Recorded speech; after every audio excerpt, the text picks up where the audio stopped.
ఓం శ్రీ గురుభ్యో నమ. ఓం శ్రీ మాత్రే నమ. అంగారక గ్రహము జూలై 23 నుంచి ఆగస్టు 7వ తారీఖు వరకు కూడా కుజుడు తన సొంత నక్షత్రమైన మృగశిర నక్షత్రంలో వృషభ మిథున రాశుల్లో సంచారం చేయటం వల్ల ఎలాంటి ఫలితాలు జరగబోతున్నాయి. సహజంగా అంగారకుడు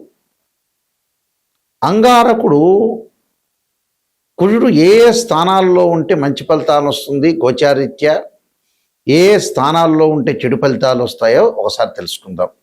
ముందు ముఖ్యంగా అంగారక గ్రహానికి యొక్క కారకత్వాలని మనం పరిశీలన చేయాలి.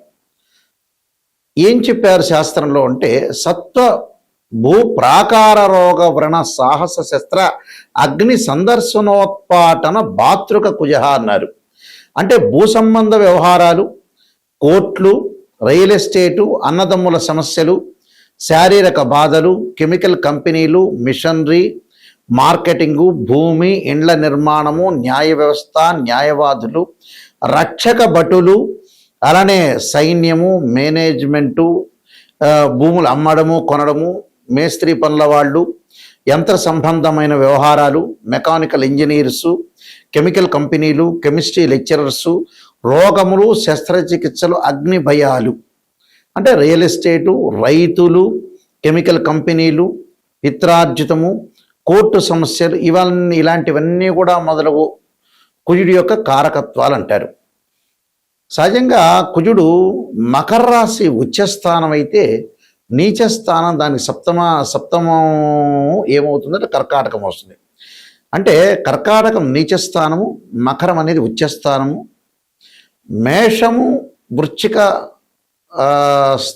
రాశులు కుజుడికి స్వక్షేత్రాలు అవుతాయి. ఇక్కడ కుజగ్రహం సహజంగా ఎవరి జన్మలగ్నం నుంచి అయినా కుజుడు 2, 4, 7, 8, 12 స్థానాల్లో ఉంటే దాన్ని జాతకరీత్యా కుజదోషం అంటారు. మనం ఇప్పుడు చెప్పబోయేది ఏంటంటే గోచారరీత్యా చెప్పబడే ఫలితాలు. అంటే గోచారరీత్యా చెప్పబడే ఫలితాలకు ఒక విధానం ఉంటుంది, బర్త్ చార్ట్ నుంచి పుట్టినప్పుడు ఉండే జాతకానికి మరొక విధానం ఉంటుంది. నేను చెప్పింది జన్మలగ్నం నుంచి, అంటే బర్త్ చార్ట్ నుంచి 2, 4, 7, 8, 12 స్థానాల్లో ఉంటే దాన్ని కుజదోషం అంటారు. ఇప్పుడు మనం చెప్పేది ఏమిటంటే గోచారరీత్యా చెప్పబడే ఫలితాలు. ఈ గోచారరీత్యా చెప్పబడే ఫలితాల్లో అది చంద్రరాశి నుంచి చూస్తారు కాబట్టి ఎవరైతే రాశి ఉంటుందో వాళ్ళ రాశి దగ్గర నుంచి 3వ స్థానం, 6వ స్థానం, 11వ స్థానంలో కుజుడు ఉంటే మంచివాడు అని అంటారు గోచారరీత్యా వాళ్ళ రాశి దగ్గర నుంచి. మరి మేషాది ద్వాదశ రాశుల వాళ్ళకి కుజుడు యొక్క ఫలితం ఏ విధంగా ఉండబోతుందో ఒక్కసారి మనం తెలుసుకుందాం. ధనస్సు రాశి వారికి ఈ 10 రోజుల పాటు ఏ విధంగా ఉండబోతుంది.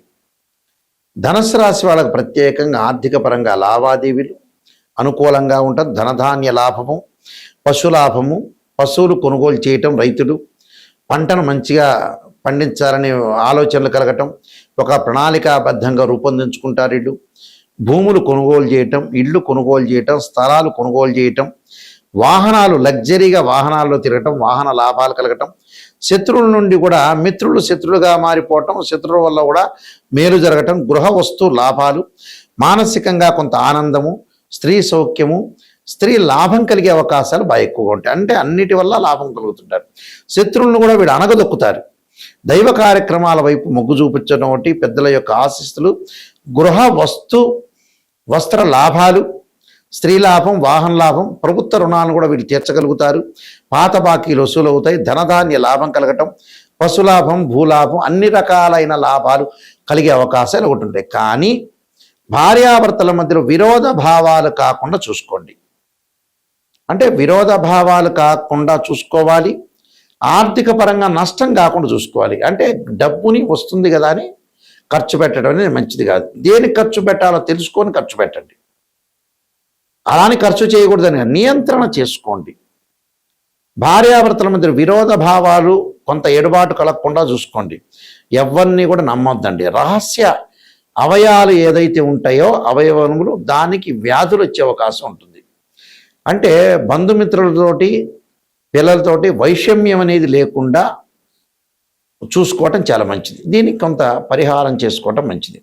ఆ పరిహారంలో ముఖ్యంగా మంగళవారం రోజున కందులు దానం చేయటం, ఎర్రని వస్త్రాన్ని, ఎర్రని పుష్పాలని, ఎర్రని ఏవైతే ఉంటే వస్తువులు దానం చేయటం, మంగళవారం రోజున సుబ్రహ్మణ్య స్వామి యొక్క ఉపాసన చేయటం, ఎవరైతే ఉపాసకులు ఉంటారో ఉపాసన చేయటం, సుబ్రహ్మణ్య స్వామికి అభిషేకం చేయటం వల్ల కూడా మంచి జరుగుతుంది. అంటే గుళ్ళో కానీ మన ఇంట్లో ఏదైనా విగ్రహం ఉంటే కానీ అభిషేకం చేయటం వల్ల ఏదైతే మనకి జాతకపరంగా దోషాలు ఉన్నాయో ఆ దోషాలన్నీ కూడా తొలగిపోయే అవకాశం ఖచ్చితంగా ఉంటుంది. ఈ గోచార ఫలితాల్లో మనకి గోచారానికి బర్త్ చార్ట్కి చాలా లాట్ ఆఫ్ డిఫరెన్స్ అనేది ఒకటి ఉంటుంది.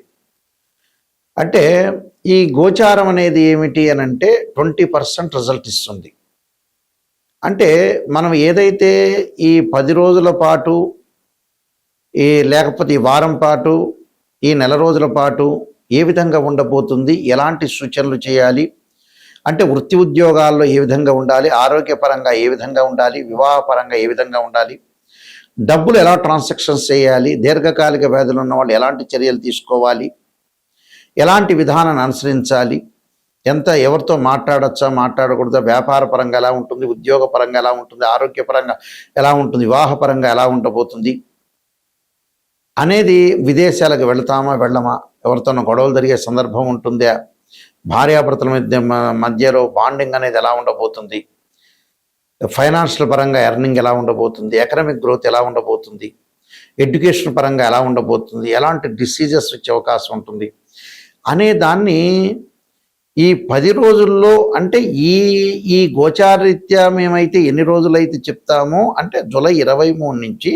ఆగస్టు 7 వరకు కూడా కుజుడి యొక్క ప్రభావం ఎలా ఉండబోతుంది, అంటే భూ సంబంధ వ్యవహారాలు, అన్నదమ్ములు, ప్రత్యేకంగా మార్కెటింగు, ఇండ్ల నిర్మాణము, న్యాయవాదులు, రక్షక భటులు, మేస్త్రీ పనులు చేసేవాళ్ళు, యంత్ర సంబంధమైన విషయాలు, మెకానికల్ సంబంధించిన వాళ్ళు ఏ విధంగా ఉండబోతున్నారు తెలుసుకోవడమే గోచారం. బర్త్ చార్ట్ అంటే లాట్ ఆఫ్ డిఫరెన్స్ ఉంటుంది. అది లాంగ్ రన్లో ప్రొడక్షన్ అర్థం. బర్త్ చార్ట్ని కూడా ద్వాదశ భావాలను అనుసరించాలి. అంటే ద్వాదశ భావాధిపతులు ఉంటారు. అంటే ఒక 16 డివిజనబుల్ చార్ట్స్ ఉంటాయి. ఈ 16 డివిజనబుల్ చార్ట్స్ని మ్యాథమెటికల్గా క్యాలిక్యులేషన్ వేసి మనం భావచక్రాన్ని, రాశిచక్రము, నావాంశము, దశమాంశము, సప్తమాంశము, త్రింశాంశం, ఇలాంటి 16 అంటే 16 డివిజనబుల్ చార్ట్స్ ఉంటాయి. ఈ 16 డివిజనబుల్ చార్ట్స్ని మనం అనాలిసిస్ చేయాలి. అందులో భావాధిపతులు వేరు, రాస్యాధిపతులు వేరు, ఆ బాక్స్లో ఉండే గ్రహం వేరు. భావాధిపతి అంటే ఏంటంటే లగ్నం నుంచి అనుసరించేది. అంటే లగ్నం అంటే తనుభావం, తనుభావానికి రవి అధిపతి, ద్వితీయ భావానికి గురువు, తృతీయ భావానికి కుజుడు, చతుర్థ భావానికి చంద్రుడు బుధుడు, పంచమ భావానికి గురువు, షష్టమ భావానికి శని కుజులు, సప్తమ భావానికి శుక్రుడుని, అష్టమ భావానికి శనిని, అలానే భాగ్యస్థానానికి భాగ్యభావానికి రవి గురువులని, అలానే దశమ భావం రవి బుధుడు గురువు శని దశమ భావం, లాభభావం గురువని, వ్యయభావం శనిని, ఇవన్నీ అనుసరించాలి. అంటే ఇవి భావాధిపతులు. రాస్యాధిపతులు వేరు. అంటే భావాధిపతి అంటే ఇంటి ఓనరు, రాస్యాధిపతి అంటే బిల్డరు. అక్కడుండే ఏదైతే బాక్స్లో ఉంటుందో, మేషాది రాసుల బాక్స్లో ఉంటే అవి టెనెంటు అని అర్థం. అంటే తాత్కాలిక గ్రహాలు మారచ్చు, టెనెంటు అని అర్థం.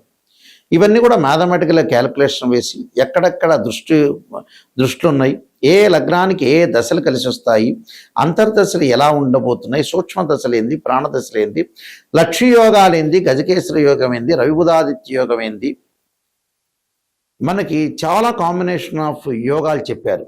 చంద్రమంగళ యోగం దగ్గర నుంచి ఈ యోగాలు అనేవి కూడా ఏ విధంగా ఉండబోతున్నాయి. 300 కాంబినేషన్స్ ఉంటాయి యోగాల్లో. అంటే 2 or more planets is conjunction is called yoga అంటారు. 2 కానీ 3 గ్రహాలు కానీ కలిసినా దృష్టి ఉన్నా దాన్ని యోగము అంటారు. లైఫ్ని ఎలా ఎన్హాన్స్ చేసుకోగలుగుతాం, లైఫ్ని ఎలా ముందుకు తీసుకెళ్తాం అనేది యోగం తెలుస్తుంది. యోగము అంటే 2 గ్రహాల యొక్క కలయిక. అంటే 2 or more planets is called yoga అంటారు. దాని డెఫినేషన్ అది. మ్యాథమెటికల్ అనాలిసిస్ చేసి మనం చెప్పేది యోగము అంటారు. యోగము, గ్రహాలు, ఉద్యోగాలు, వ్యాపారాలు, ఇలాంటివన్నీ కూడా బర్త్ చార్ట్ ద్వారా తెలుస్తుంది. నిజాన్ని తెలుసుకోవటం చాలా ఇంపార్టెంట్. ఎక్కడైతే నెగిటివ్ ఉంటుందో దాన్ని మనం పాజిటివ్ చేసుకుంటే మనం కంప్లీట్ మ్యాన్ అయినట్టు. నిజాన్ని తెలుసుకోలేదనుకోండి, అనవసరంగా ఆస్ట్రాలజర్ని అప్రోచ్ కావటం అనేది మంచిది కాదు. నిజాన్ని తెలుసుకుంటేనే మనం బాగుపడే అవకాశాలు ఎక్కువగా ఉంటాయి. ఎందుకంటే సత్యం ఎప్పుడు కూడా సత్యమే. అసత్య ధోరణిలో ఎప్పుడు ఉన్నామనుకో మనల్ని మనం మోసం చేసుకున్న వ్యక్తిని అవుతాం. చాలామంది కూడా ఆస్ట్రాలజర్స్ అప్రోచ్ అవుతున్న ఎవరైతే క్లయింట్స్ ఉంటారో ప్రేక్షకులు, వాళ్ళందరూ కూడా పాజిటివ్ గురించి ఆలోచన చేస్తారు. పాజిటివ్ ఏముందంటే మీకు తెలుసు అది విషయం. ఆస్ట్రాలజీని అంత అప్రోచ్ కావాల్సిన పని లేదు. ఎక్కడైతే ఫ్యూచర్లో కానీ ప్రజెంట్ సిచ్యువేషన్లో కానీ నెగిటివ్ జరగబోతుందో దాన్ని తెలుసుకొని దాని పరిష్కార మార్గాలు తెలుసుకుంటే దాన్ని మనం ఓవర్కమ్ చేసే అవకాశం ఖచ్చితంగా ఉంటుంది. అలా ఓవర్కమ్ చేయలేదనుకోండి జీవితాంతం అంతే ఉంటుంది. కాబట్టి ఈ విషయాలన్నీ కూడా ప్రేక్షకులు గమనించాలి. దానికి తగ్గట్టుగా దాని పరిహారాల మార్గాలు ఉంటాయి. దానికి కూడా ఒక సొల్యూషన్ ఉంటుంది. మన జాతకంలో కుజుడు బాగలేదనుకోండి, చాలామంది కూడా కుజదోషం గురించి కూడా అడుగుతూ ఉంటారు. బర్త్ చార్ట్లో జన్మలగ్నం నుంచి 2, 4, 7, 8, 12 స్థానాల్లో ఉంటే దాన్ని కుజదోషం అంటారు. 13 నక్షత్రాల కుజదోష ఎగ్జంప్షన్ ఉంటుంది. కొన్ని లగ్నాలకు ఉండదు, కొన్ని రాసులకు కూడా కుజదోషం అనేది ఉండదు. అది గమనించాలి. ప్రతివాడికి కుజదోషం ఉందనేది పొరపాటు. కుజుడు గురువు కలిస్తే కూడా కుజదోషం అనేది వర్తించదు. కుజుడి మీద గురుదృష్టి ఉంటే కూడా కుజదోషం వర్తించదు. అలానే ఇక్కడ అశ్విని కానీ, మృగశిర కానీ, పునరస్సు కానీ, రేవతి, అనురాధ ఇలాంటి నక్షత్రాలకు 13 నక్షత్రాలకు కుజదోషం ఉండదు. కొన్ని రాసులకి, కొన్ని లగ్నాలకి చాలా ఎగ్జంప్షన్స్ ఉన్నాయి కుజదోషం గురించి. దాని గురించి ఆలోచన చేయాల్సిన పని లేదు.